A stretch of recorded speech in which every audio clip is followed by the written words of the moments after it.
Good day mga boss. For today's video nga pala, no, igagala nga pala natin mga kapatid natin. Pupunta nga pala tayo ng Quiapo para nga magsimba. Nag-commute nga lang pala kami, no, para ma-enjoy namin yung pagkagala. At dahil nga tatlo kami at isa lang yung payong namin, mas pinili namin tumambay dito.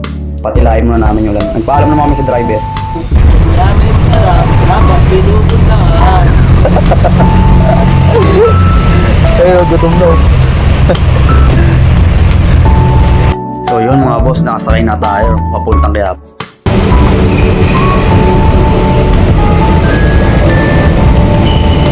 So yun mga boss, no, tapos na pala kami magsimba, no. Tamang picture nga pala kami dito, no. Nilakad nga pala namin yung Binondo kasi nga malapit nga lang pala dito sa simbahan. Sabi nga nilang dalawa, no, first time nga lang pala nila pumunta dito. Gugutom na nga pala sila, no? So nagharap kami ng makakain dito. Meron na pala silang sausage dito, tsaka pata, lechon, tsaka fried rice.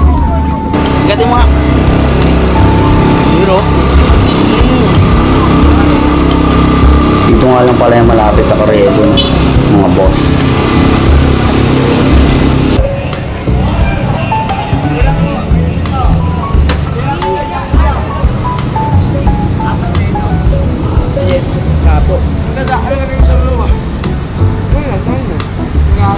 So dito mga boss, no, pauwi na kami, no.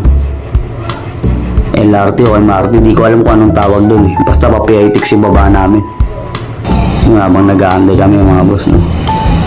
First time daw nilang sasakay sa ganyan. So yun mga boss, no. Lumalay yung camera. Nakasakay na tayo. PITX nga pala yung baba natin, no. So andito na kami mga boss, no. After many hours. Tamang food trip na naman kami dito, no. Food trip naman mga putik.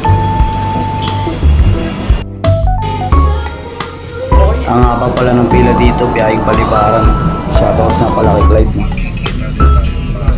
Yun o, magkamo ko. So yung mga boss, no, nakasakay na tayo, no. Pauwi na tayo ng Cavite. So hanggang dito na lang yung vlog natin, no. Salamat sa mga nanood.